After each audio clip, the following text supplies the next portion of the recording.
Good morning. Good morning. This is your daily huddle on a Monday morning. It's Columbus Day. Some of you may be off, some of you may be on, but wherever you are, welcome to the daily huddle. And wherever you are, today is your day. Once and for all, the one who's independent. Not just the possibility, but the reality in your life for financial independence.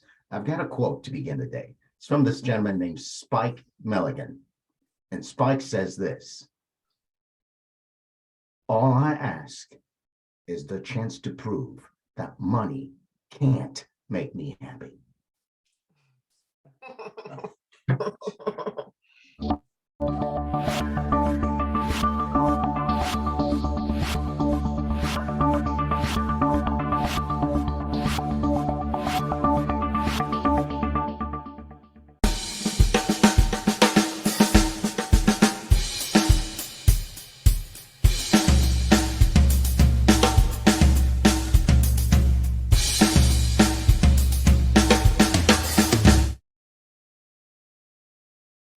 Good morning and welcome back. You are on the Daily Huddle and it's Monday, and today I've got two phenomenal human beings to introduce to you, and they are one actually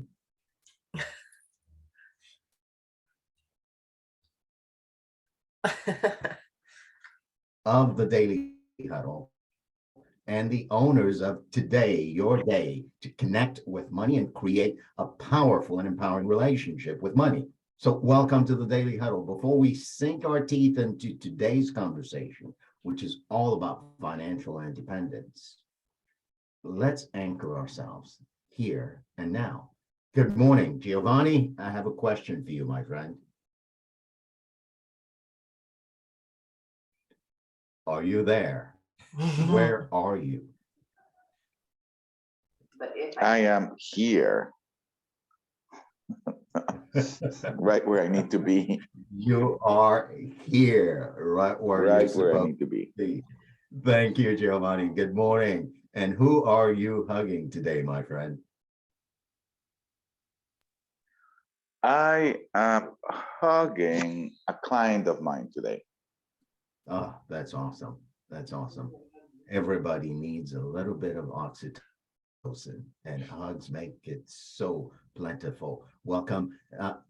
Zach, what time is it? The time is now. Indeed. It is. And Kimberly, how are you? How am I? She wants me to help her with that, I think. I can't do that, I don't know. I'm great. And indeed, you are the way you say you are. You say another word. Our words have a way of shaping the life we live. And today, I'm so honored and so excited to introduce the two of you to the world. That is the world called the Daily Huddle Nation. So Daily Huddle Nation, guess what? We have two for one. Zack and Kimberly Otey are the hosts of the Daily Huddle on Mondays, and they're here to debut and create this conversation with us. I imagine it's going to be the kind of conversation that goes on for a little bit, because guess what? My relationship with didn't begin yesterday. It began way back when. And to undo my relationship with money and create the space where I can be that financial independence can really be mine, and I can actually live the life of someone who's financially independent and wealthy. That might take a few conversations, right? And Zack and Kimberly are here to create these conversations with us. I'm not going to say much more about them. Jokingly, but really being serious about it, I told them this morning, when the President of the United States is being introduced, nobody says a whole bunch of things about her. They just say, ladies and gentlemen, the President of the United States. So today I get to say, ladies and gentlemen, Kimberly and Zack, your hosts for the Daily Huddle, my Monday. Zack, Kimberly, welcome. The floor is yours. Thank you very much. We're super excited to be here and super excited to be your hosts for the next little while. So Yes, we are. It's funny. We've had a lot of conversation recently about this event and this commitment that we're excited to make. And I love the everything about what we've learned about the Daily Huddle. And I go all the way back to, I'm a big sports fan, coach, teacher.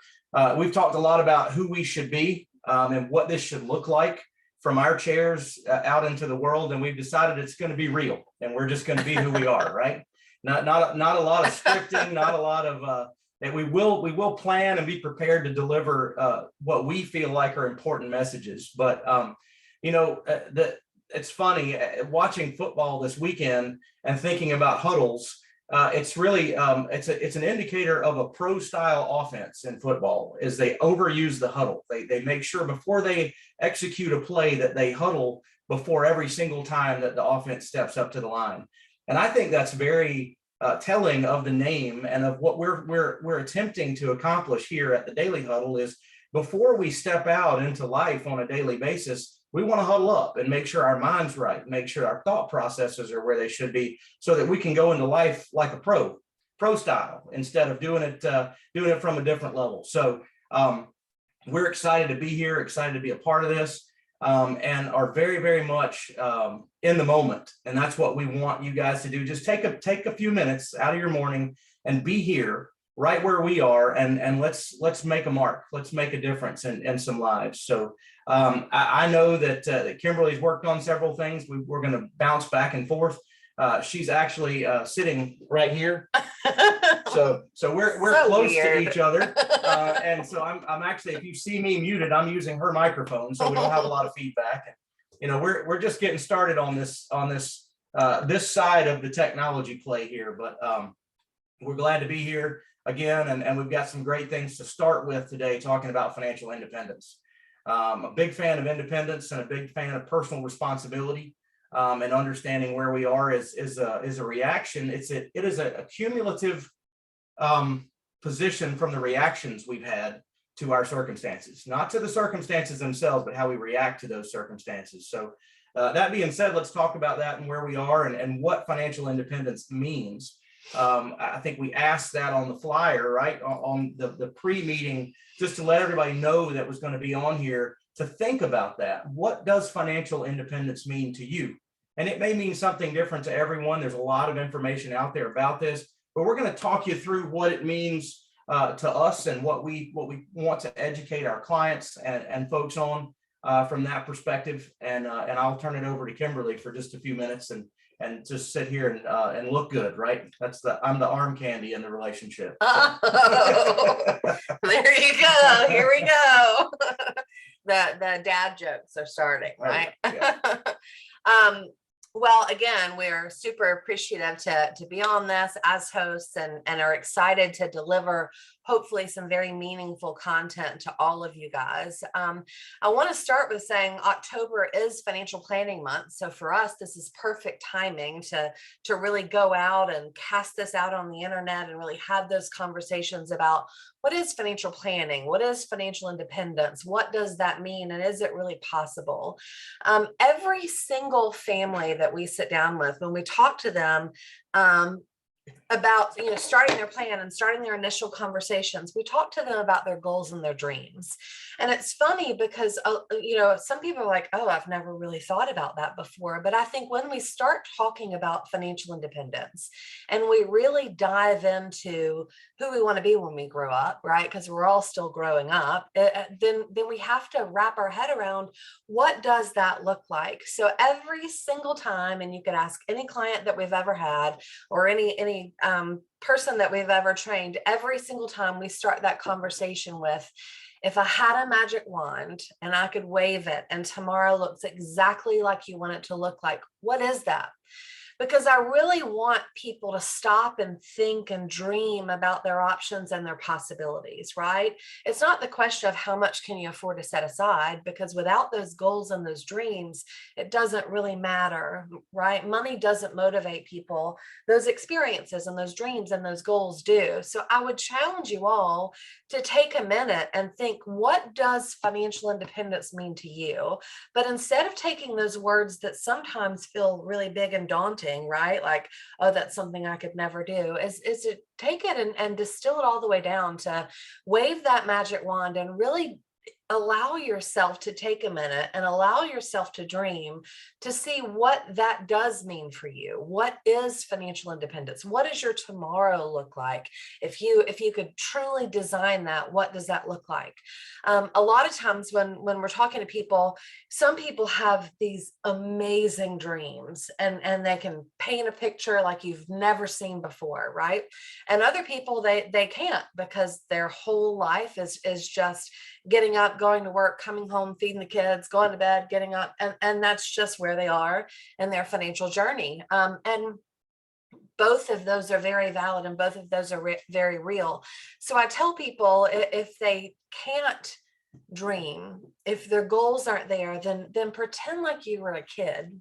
Who did you want to be when you were little, before you thought that you couldn't, before you knew it wasn't possible, right? Who did you want to be? So really, to me, I think talking about financial independence starts with dreaming, starts with that picture. I'm going to make you do it. You want to do it? You want to sing them a song? No. You want to tell them the song I want you to sing?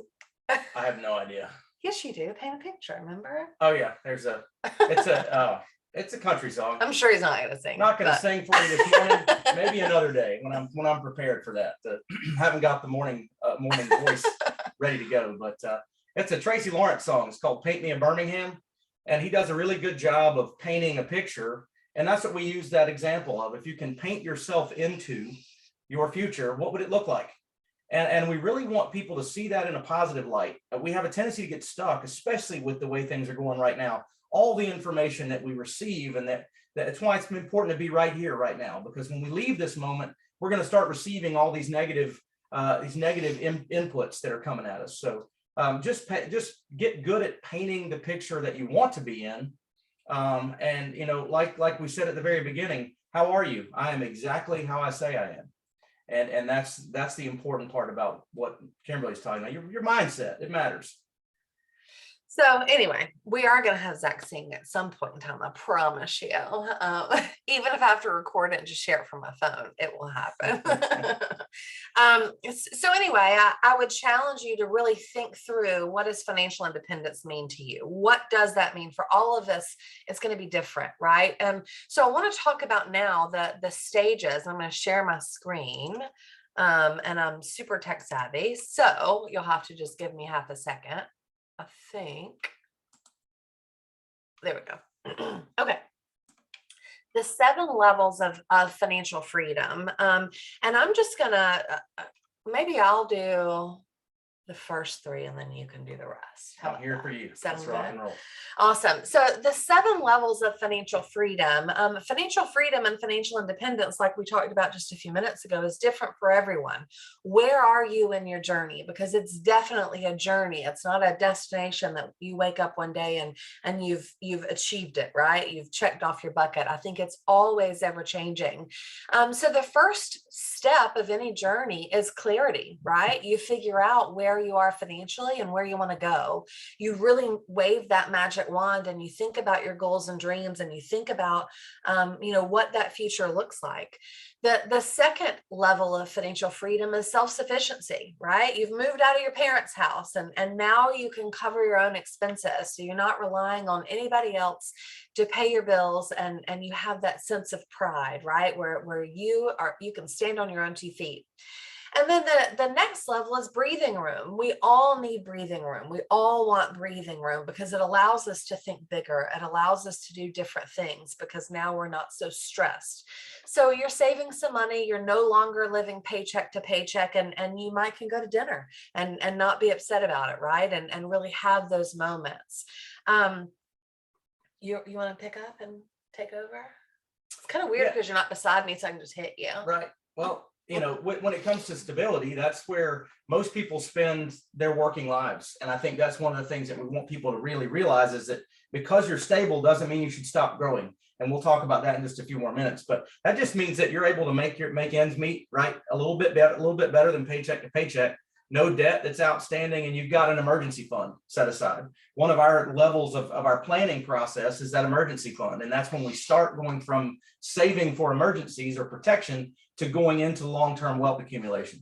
So flexibility is just that. I've got 2 years of expenses saved. Maybe I can afford to make some choices or some decisions, try to start my own business, try to do some things that I wasn't able to do when I was trying to do all these other things such as eat and keep food in the fridge and do those kind of things.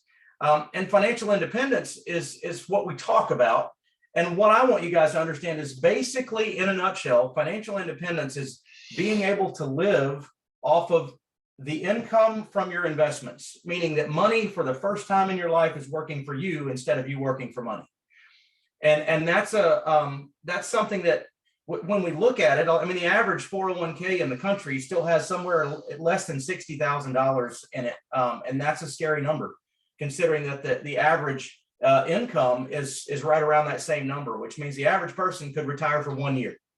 And so we want to make sure that we stay on the track to that abundant wealth. Now, do we need abundant wealth? I mean, like Charles said in the beginning, I want a chance to prove, right, that money can't make me happy. For me, giving away money makes me happy. But you got to have money in order to give it away, right? If you're going to help others, you got to be able to do that. So we want you to be able to understand and identify where you are in this process. And then as we move through the next several Mondays, we want to take you through our process of how we carry folks through and what the things that we focus on. And so one of the things I would like to share with you guys is things that we can control. And I mentioned this before, and I would use a whiteboard, but I think I'll just talk through it. And Kimberly, you can stop the screen share if you want to do that. There are three major enemies to retirement planning. And you may have heard this before. There are different variations of this, but from what my belief is, there are three major enemies. Number one is inflation. We know, if you watch the news, that's a problem we're dealing with right now, not just in the United States, but around the world. The number two enemy to a retirement strategy is taxation, and not understanding the way that your planning is taxed. And the third one is procrastination. And there's only one of those three things that we as individuals can control. And remember, I talked earlier about controlling and how we respond to things. So if we look at our world and we address the things that we can control, then we're doing our part. Now, there are products and strategies where we can combat the other two, the taxation and inflation, but we can't control them directly. So I want to challenge people today and moving forward that we don't procrastinate. And I want to show you a visual here, and we'll talk a little bit about this. But Kimberly, if you'll share that visual so people can see the high cost of waiting. And you may have seen this, something like this before, but it really puts it right here in front of you. So if you look at this, is two different investors. They're both at age 25, and I have a story of a friend of mine who, when I first call names. I'm not calling names. When I first got into the financial services industry, and we were in our mid-20s, and this guy was a very good friend of mine, still is to this day. And his parents were a little bit older than my parents were, but I said, you really need to start now. He just gotten his first job. His salary was the first time he had a salary. And I said, you really need to start now. And we were roughly 25. And his dad said, you know what, don't worry about that. As long as you start planning for retirement by the time you're 30, you'll be just fine. And so, but guess what happened between the time he was 25 and the time he was 30? He got a nice house. He got a nice car. He got married and had all kinds of different things that ate up that money that he had newly found, right? So what I want to show you here today is if you start at age 25, which I can't do, a lot of us can't do that because we're well past age 25. So the number, the age is not the important part. The important part is the difference between starting today and waiting. So if you look on the left there, start today, saves for 6 years, 7 years, right? $3,600 a year. That's $300 a month. And at the end of age 48 down there, total contribution of $25,000. He's got $128,000 in that account. Now, you can see the assumptions at the bottom. We're assuming the same thing back and forth. I like to clarify that. On the right, we have Brother B that waits 7 years and says, as long as I start by the time I'm 30, then I'm great, right? So at the same point down the road, whereas we had one save for 7 years and stopped, and one started later, right, and continued, in order to catch up, how many years? 17 years in order to catch up, right? So it makes a big, big difference. So what am I saying? We have people a lot of the time, we train new agents in the industry. We talk to folks that are new to investing. I love new investors. I love dealing with people that are learning. Whether age bracket doesn't matter to me. If somebody's open to learn, I love discussing things with them. And one of the biggest things we talk to them about is it's not that you have to find the perfect vehicle. It's not that you have to study everything in the financial universe and figure the one that's going to get you the best return 30 years from now and put you in the best place. It is that you start doing something today and that you're always open to change when rules change or when circumstances change, so that you can constantly correct your course. We talk about constant course correction. If we're not aware of where we are, then and where we want to go and where we're headed, how do we know that we're going to get in that direction? So very 30,000 feet, if you will, just getting started on the mindset of planning for yourself and on how those things work. I think a great question to follow that up is when is the best time to start investing? And I think if any of you ask that question, Zach, when's the best time to start investing? The time is now. Really, probably the answer is 20 years ago, to be honest, right? Like 20 years ago was the time that we should have started investing. But the second best time to start investing is now, right? Is today, is right now. So whatever that means to you, I think that you start by talking about in your mind with yourself, with your family, your goals and your dreams, and what does financial independence mean to you? What does that look like to you? Nobody should have to want to work until they're 65 at a job that they don't love, right? To finally be able to quit and live the way they want to live. That doesn't make sense for anyone. So having those plans and having those dreams and really putting that in place and starting now makes so much sense. It does. So, hi, Cyril, I see you're unmuted. Yeah. So I follow instructions really well. Oh, good. So I made little notes to myself and I said, okay, so if I could wave a magic wand and have the life I want, the life I love, and it's because I'm financially independent, what would that look like? And I love the picture I came up with. But in the end, the picture taught me this: do something. It doesn't matter what it is, whether it's small, whether it's big, do something to begin to put myself on the path of having money work for me. Because you define financial independence in a way, Zach, that I hadn't heard before. Financial independence is the time where your money's working for you and you're living off the returns of your investment. You don't have to work anymore. That's it. I think ultimately that's the So goal. everybody That's else the is dream. thinking or want to ask, but I'm just so excited. Questions, comments, yeah, buts for Zach and Kimberly.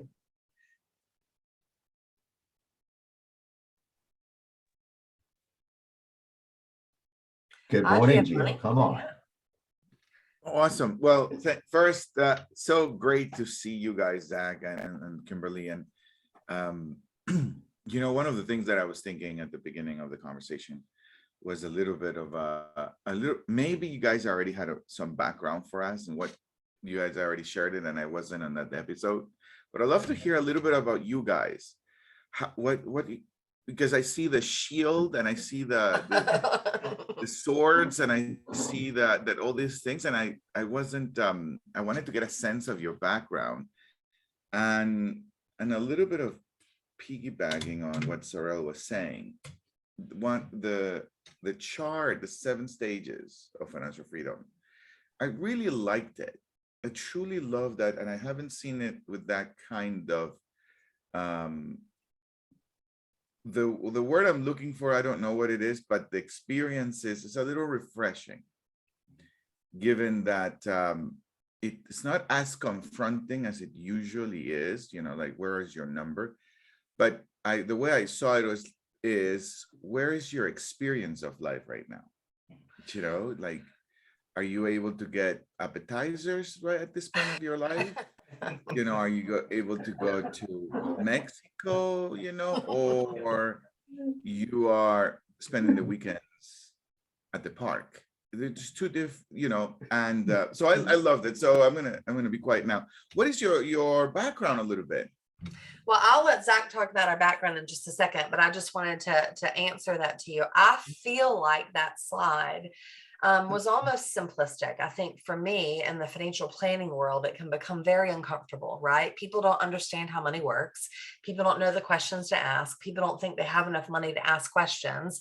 And it's intimidating and it's embarrassing. And our goal, more than anything else, is to make it simple, to make it easy to understand, to make it normal, everyday words that we all use, that we all can understand and process and really use. And so that's always been our goal with our entire career and our entire planning, probably because of our background and our history.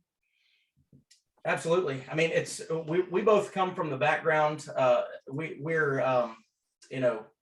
come from the background of teaching school, and that's what both of us went to college to do. And that was 2 decades ago now. Well, 2. Don't say decades. 2. That's horrible. So just to kind of put it into perspective. So, but that's who we are at our core. We're parents, we're teachers, we're coaches, and our biggest goal in our professional life and in our personal life is to lead and guide, whether it be our children or whether it be our clients or our representatives that we train. We do teach other people how to open agencies and how to do the same thing we do with the same kind of mindset. Because I think the enemy of massive financial freedom is the mahogany office and the tie and the words that are too big for most people to admit they don't understand, and the magic of the market, right? Nobody cares about your money more than you do.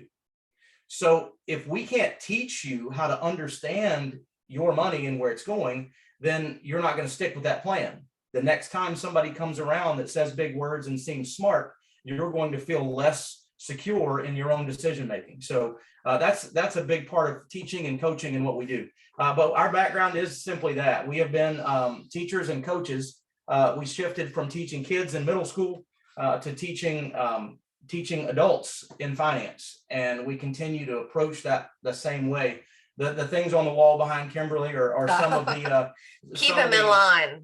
Some of their awards and accolades that we've received. We've been blessed to be surrounded by a great mentor group and a great company with systems in place that we've been able to really piggyback on and add to what we do. But we'll talk a lot more about what we do and our background as we go through the next few weeks. But thank you guys so much again for having us on here, and I just love the opportunity. Well, can't wait for next Monday. And this is just a taste. Gio loves to talk about the tip of the iceberg. Well, in my own language, we say something like this.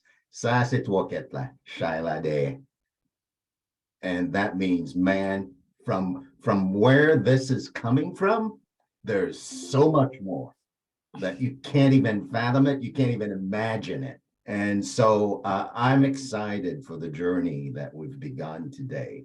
It's been Giovanni's intention and mine that we create Mondays as the space where people can come and truly get that financial independence is possible, not for other people, but for me.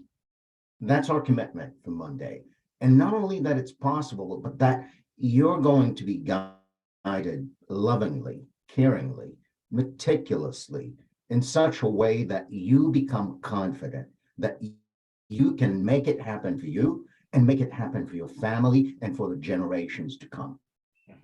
So Kimberly and Zach, I cannot thank you enough for being the keepers of that promise with Giovanni, with myself, and with the Daily Huddle family. And you know what? Time flies on the Daily Huddle.